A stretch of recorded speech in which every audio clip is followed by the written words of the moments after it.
नमस्कार दोस्तों, एक बार आप सबका फिर से बहुत बहुत स्वागत है आप सभी के अपने YouTube चैनल डियर गुरुजी पर। सो गाइस, जैसा कि आप सभी को पता है कि बीएड की जो तैयारी है लगातार मैं आपको करवा रहा हूं, तो आज के इस वीडियो में बहुत ही इंपॉर्टेंट क्वेश्चंस आपके लेकर आया हूं। जीके की मिलेंगे और आपको हिंदी के भी क्वेश्चन जो है आपको यहाँ पर मिलने वाले हैं, तो वीडियो को अंत तक देखिएगा। इसके अलावा काफ़ी लोग कहते हैं सर हिंदी के लिए, तो यहाँ पर हिंदी के लिए जो बुक है प्रिपेयर हो चुकी है और यहाँ पर आपको क्या क्या मिलेगा। इस हिंदी वाली बुक में आपको चैप्टर वाइज जो है आपके सारे के सारे जो चैप्टर इंपॉर्टेंट चैप्टर हैं वो आपको चैप्टर वाइज आपको यहाँ पर थ्योरी मिल जाएगी और यहाँ पर इंपॉर्टेंट वन लाइनर क्वेश्चन, साथ ही साथ आपको कुछ प्रैक्टिस 10 से 12 प्रैक्टिस सेट भी देखने को मिल जाएंगे। तो अगर आप ये बुक लेना चाहते हैं तो नीचे इसका भी लिंक दिया गया है, आप वहाँ पर जाकर के इसको परचेज कर सकते हैं, ठीक है। इसके अलावा जो लोग अभी तक हमारे टेलीग्राम ग्रुप से नहीं जुड़े हैं, जुड़ जाइए, जिससे आपको नोटिफिकेशन मिलता रहे। और इंस्टाग्राम पे फॉलो कर लीजिए। अगर आपके कोई भी डाउट है, कोई भी सवाल है, तो आप लोग डायरेक्टली आकर के वहाँ पर हमसे पूछ सकते हैं। तो अगर आपको ये वीडियो अच्छा लगता है तो वीडियो को लाइक और शेयर जरूर कीजिएगा। तो चलिए स्टार्ट करते हैं आज के इस क्लास को, जहाँ पर आपके लिए मैं इंपॉर्टेंट 35 क्वेश्चन लेकर के आया हुआ हूँ।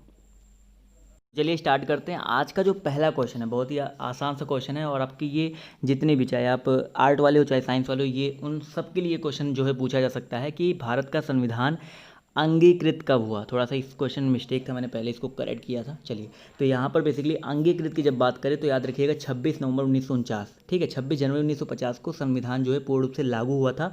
और अंगीकृत की बात करते हैं तो 26 नवंबर 1949 के दिन जो है भारत का संविधान जो है अंगीकृत हुआ था। और भारत अपने लंबे ऐतिहासिक दौर में पहली बार एक आधुनिक संस्थागत ढांचे के साथ पूर्ण संसदीय लोकतंत्र जो है बना था। तो ऑप्शन नंबर जो इसका फर्स्ट है वो यहाँ पर करेक्ट हो जाएगा, इसको 26 कर लीजिएगा।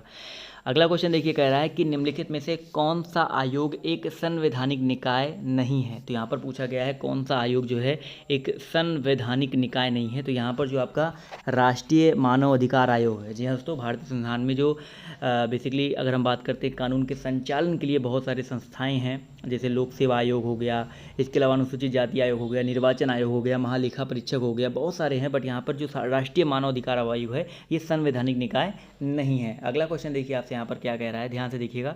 अब यहाँ पर बी ऑप्शन की बात चलिए कर लेते हैं कि राष्ट्रीय मानव अधिकार आयोग ये एक स्वायत्त संस्थान है जिसकी स्थापना अक्टूबर 1993 में हुआ था और भारत सरकार द्वारा इसकी स्थापना जो है की गई थी। अगला क्वेश्चन देखिए क्या कह रहा है कि भारत में आपातकाल की घोषणा निम्नलिखित में से किन परिस्थितियों में नहीं की जा सकती। आपातकाल की बात किया जा रहा है तो भारत में राष्ट्रपति जो है 3 स्थितियों में आपातकाल की घोषणा करता है और इसको जो शक्तियाँ प्रदान है वो 352 जो अनुच्छेद है उसके अंतर्गत इसको प्रदान किया गया है।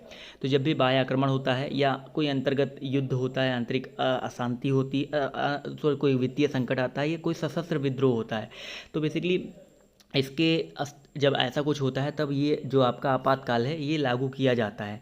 लेकिन जब हम बात करते हैं आंतरिक अशांति के बारे में, तो आंतरिक अशांति के संबंध में अगर देखा जाए तो आपका जो आपातकाल है लागू नहीं किया जा सकता है। अगला क्वेश्चन देखिए आपसे यहाँ पर क्या कह रहा है, ध्यान से देखिएगा कि भाई व्यवस्थापिका के उच्च सदन के सदस्यों का कार्यकाल 6 वर्ष होता है कहाँ पर। तो भाई व्यवस्थापिका के उच्च सदन के सदस्यों का जो कार्यकाल 6 वर्ष होता है ये बेसिकली आपका भारत में भी होता है और फ्रांस में भी होता है। तो ऑप्शन नंबर जो इसका सी है वो यहाँ पर बिल्कुल करेक्ट हो जाएगा। अगला क्वेश्चन देखिए आपसे यहाँ पर क्या कह रहा है, ध्यान से देखिएगा कि भारत का निर्वाचन आयोग निम्न में से किसका चुनाव संपादित नहीं करता है। भारत का जो निर्वाचन आयोग है पंचायत का जो चुनाव है वो संपादित नहीं करता है, ठीक है। तो ऑप्शन नंबर जो इसका सी है वो यहाँ पर बिल्कुल करेक्ट हो जाएगा। अगला क्वेश्चन देखिए ध्यान से क्या कह रहा है कि भारतीय संविधान की उद्देशिका में इनमें से किसका उल्लेख नहीं है। तो यहाँ पर अगर देखा जाए तो आपका जो संघात्मक यहाँ पर दिया गया क्या, संघात्मक, तो ऑप्शन नंबर जो इसका सी है यहाँ पर बिल्कुल करेक्ट हो जाएगा। पी है जो यहाँ पर बिल्कुल करेक्ट हो जाएगा, इसका जो उल्लेख है नहीं किया गया। जबकि संप्रभु, समाजवादी, गणतंत्र, इनका उल्लेख आपको देखने को मिल जाएगा। अगला क्वेश्चन देखिए आपसे यहाँ पर क्या कह रहा है कि भारत में ईवीएम का प्रयोग सबसे पहली बार कब किया गया। सबसे पहली बार भारत में ईवीएम का जो यूज है कब किया गया था। तो याद रखिएगा 1998 में, ठीक है। 1989-1990 के बीच में इसका जो उत्पादन है स्टार्ट हो गया था। लेकिन सबसे पहले प्रयोग की बात करते हैं तो 1998 ईस्वी में एक विधानसभा चुनाव हुआ था राज्यों का, तो वहाँ पर 16 चुनावी क्षेत्रों में इसका यूज जो है किया गया था, ठीक है, जिसमें 5 मध्य प्रदेश, 5 राजस्थान और 6 दिल्ली के निर्वाचन क्षेत्र शामिल थे उसमें। अगला क्वेश्चन देखिए आपसे यहाँ पर क्या कह रहा है कि शुद्ध वर्तनी वाले शब्दों को यहाँ पर पहचानना है। देखिए यहाँ पर हिंदी के भी कुछ क्वेश्चन हैं, शुद्ध वर्तनी वाले शब्द जो है आपको यहाँ पर पहचानना है। तो याद रखिएगा यहाँ पर लहू लुहान लिखा गया है, लहू लुहान जो है ये शुद्ध है, जबकि यहाँ पर लहू लोहू लहू लोहान ये जो है गलत लिखा गया है। क्वेश्चन नंबर 59 कह रहा है हिम तनया में कौन सा समास है। हिम तनया, ध्यान से पढ़ो इसको, इसका समास विग्रह क्या हो जाएगा, हिम की तनया, यानी कि हिम की पुत्री जिनको पार्वती जी को बोला जाता है हिम तनया। यानी कि जब भी मैंने बताया था कि दोनों पद प्रधान नहीं होते हैं, किसी तीसरे पद की ओर संकेत किया जाता है, तो वहाँ पर आपका सिंपल सा कौन सा समास होता है, बहुव्रीहि समास होता है। द्विग समास में पहला पद संख्यावाची होता है, तत्पुरुष समास में दूसरा पद प्रधान होता है, द्वंद्व में दोनों पद प्रधान होते हैं। अगला क्वेश्चन देखिए क्या कह रहा है कि आंखों का काजल चुराना, इसका अर्थ क्या है भाई, आंखों का काजल चुराना। इस मुहावरे की अगर हम बात करते हैं तो इस एक मुहावरा है जिसका अर्थ है सफाई से चोरी करना, ठीक है। तो ऑप्शन नंबर जो इसका बी है वो यहाँ पर बिल्कुल करेक्ट हो जाएगा। अगला क्वेश्चन देखिए आपसे यहाँ पर क्या कह रहा है, दुस्तर शब्द का तात्पर्य क्या है। यहाँ पर बात किया जा रहा है भाई दुस्तर शब्द का जो तात्पर्य है वो क्या है, तो याद रखिएगा भाई जिसके पार जाना कठिन हो, सिंपल सा भाई, जिसके पार जाना कठिन हो, ये आपका दुस्तर शब्द का तात्पर्य होता है। क्लियर है। तो ऑप्शन नंबर जो इसका सी है वो यहाँ पर बिल्कुल करेक्ट हो जाएगा। अगला क्वेश्चन देखिए आपसे यहाँ पर क्या कह रहा है, ध्यान से देखिएगा। तद्भव शब्द का चयन करना है आप सभी को, तद्भव शब्द का आप सभी को चयन करना है। क्या हो जाएगा सर, 62 का जो करेक्ट आंसर आपका हो जाएगा पहर। तद्भव शब्द यहाँ पर पहर है, पहर जो है आपका एक तद्भव शब्द है। क्लियर है, याद रखिएगा। और इसके अलावा अगला क्वेश्चन देखिए आपसे कह रहा है कि ऐसा आदमी नहीं देखा, इस वाक्य में ऐसा शब्द क्या है। अगर हम बात करते हैं ऐसा के बारे में, तो ऐसा शब्द जो है आपका एक सर्वनामिक विशेषण है। क्या है भाई, जो सर्वनाम शब्द संज्ञा के लिए विशेषण का काम करते हैं उन्हें सार्वनामिक विशेषण कहते हैं। जैसे आपको कहीं कहीं यह कलम मेरी है, वह लड़का बहुत अच्छा है, ऐसे ऐसे बहुत सारे, ऐसा वैसा वैसी, कौन क्या कोई यह वह, ये सारे सर्वनामिक विशेषण के अंतर्गत कभी कभी यूज किए जाते हैं। अगला क्वेश्चन देखिए आपसे क्या कह रहा है, दान की बछिया के दांत नहीं देखे जाते, लोकोक्ति का अर्थ बताना। दो ही ऑप्शन दिए गए हैं, तो याद रखिएगा भाई दान की बछिया के दांत नहीं देखे जाते, यानी कि जो मुफ्त की वस्तु होती हैं उनके गुण अवगुण नहीं देखे जाते हैं। तो ऑप्शन नंबर जो इसका बी है वो यहाँ पर बिल्कुल करेक्ट हो जाएगा। क्लियर है। तो यहाँ पर जितने भी लोग जवाब दे रहे हैं ऑप्शन नंबर बी, वो लोग यहाँ पर बिल्कुल करेक्ट हैं। अगला क्वेश्चन देखिए आपसे कह रहा है, ध्यान से देखिएगा, 65 नंबर, वर्चस्व का समानार्थी शब्द क्या हो जाएगा। अगर हम वर्चस्व की बात करते हैं दोस्तों, तो वर्चस्व का जो समानार्थी शब्द है वो आपको हो जाएगा प्राबल्य, यानी कि ऑप्शन नंबर जो इसका बी है प्राबल्य, वो यहाँ पर करेक्ट हो जाएगा। इसके अलावा प्राधान्य, तेज, आधिपत्य, ये सारे वर्चस्व के समानार्थी शब्द होते हैं। क्लियर है। अगला क्वेश्चन देखिए आपसे यहाँ पर क्या कह रहा है, बिंबिसार का राजकीय वैद्य का क्या नाम था। बिंबिसार के राजकीय वैद्य का नाम पूछा गया है। 74 की अगर हम बात करते हैं तो इसका जो करेक्ट आंसर है आपका क्या हो जाएगा सर, जीवक। बिल्कुल सही बात है। जीवक जो है प्राचीन भारत में प्रसिद्ध आयुर्वेदाचार्य थे, ये बिंबिसार के राजकीय वैद्य भी थे। अगला क्वेश्चन देखिए कह रहा है कि किस गुप्त राजा ने अश्वमेध का संपादन किया था। किस गुप्त राजा ने भाई अश्वमेध यज्ञ जो होता है बेसिकली आपका, उसका संपादन की बात किया जा रहा है। तो यहाँ पर भाई समुद्रगुप्त, बिल्कुल सही बात है सर।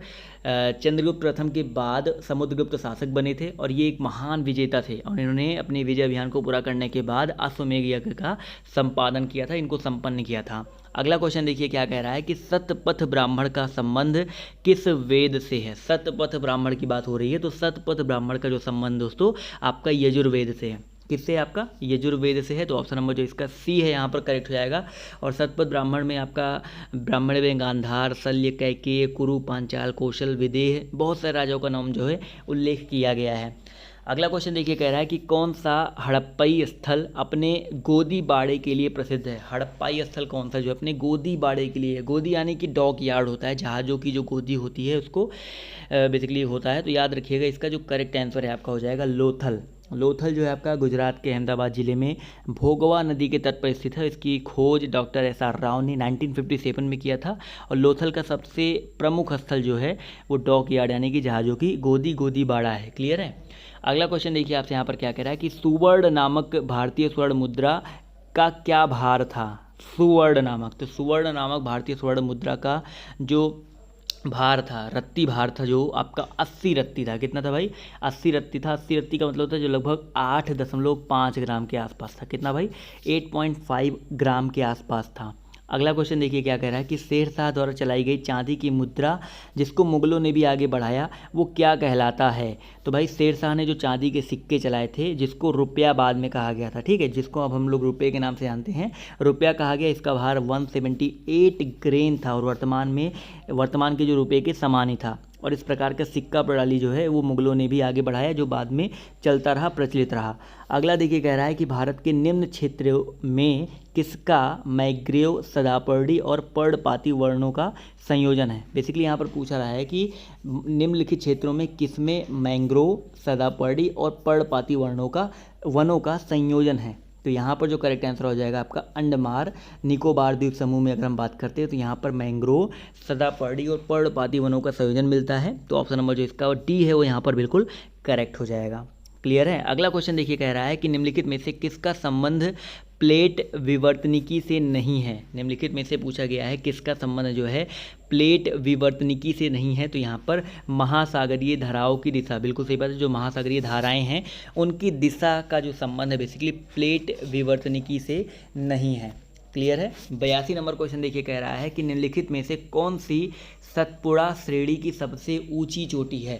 तो याद रखिएगा भाई यहाँ पर जो धूपगढ़ है, ऑप्शन नंबर जो इसका बी है, धूपगढ़ की जो पहाड़ी है वो सतपुड़ा श्रेणी की सबसे ऊंची चोटी है, जो पंचमढ़ी मध्य प्रदेश में अवस्थित है, जिसकी कुल ऊंचाई 1350 मीटर है। इसको मध्य प्रदेश की सबसे ऊंची बिंदु का भी दर्जा प्राप्त है। बहुत ही इंपॉर्टेंट है, याद रखिएगा। 83 नंबर क्वेश्चन कह रहा है कि निम्नलिखित में से कौन सी चट्टानें प्राथमिक चट्टानें हैं। तो याद रखिएगा भाई यहाँ पर आग्नेय जो चट्टानें हैं, आग्नेय चट्टान को प्राथमिक चट्टान भी कहते हैं। इसका निर्माण तत्व व तरल मैग्मा के शीतल होने से हुआ है। इसमें कोई जीवा विशेष जो है नहीं पाया जाता है और ये कठोर होती है और जल बड़ी कठिनाई से जोड़ों के सहारे प्रविष्ट हो पाते हैं। अगला कह रहा है कि यहाँ पर भूकंप रचित वृहत ज्वारीय लहर को क्या कहते हैं। तो याद रखिए भाई भूकंप रचित ज्वारीय लहर को क्या कहते हैं, उसको कहा जाता है सुनामी। क्या कहा जाता है भाई, सुनामी कहा जाता है। तो ऑप्शन नंबर जो इसका डी है वो यहाँ पर बिल्कुल करेक्ट हो जाएगा। इसी तरह आपका लास्ट क्वेश्चन है और आप सभी को इसका जवाब जो है कमेंट करके देना है भाई, किस पवन के अंतर्गत पवन की दिशा प्रतिदिन परिवर्तित होती रहती है। तो आपको इसका जवाब जो है कमेंट करके देना है। उसके बाद जितने भी लोग अगर वो बुक लेना चाहते हैं तो नीचे डिस्क्रिप्शन बॉक्स में बुक का लिंक दिया गया है हिंदी वाले, जहाँ पर आपको प्रैक्टिस सेट भी मिल जाएंगे, चैप्टर वाइज आपको थ्योरी भी मिल जाएगी और आपको वन लाइनर क्वेश्चन मिल जाएंगे। तो ये सारी चीज़ें आपको मिल जाएगी वहाँ पर, तो उसको आप परचेज कर सकते हैं। नीचे आपको लिंक दिया गया है। तो आज की इस वीडियो में सिर्फ इतना ही। वीडियो पसंद आया तो प्लीज़ वीडियो को लाइक कीजिएगा, शेयर कीजिएगा और ज़्यादा से ज़्यादा जितने लोग तक पहुंचा सके पहुंचा दीजिएगा। तो अभी के लिए बाय बाय, टेक केयर, जय हिंद, जय भारत। मिलते हैं आप सभी से नेक्स्ट वीडियो में।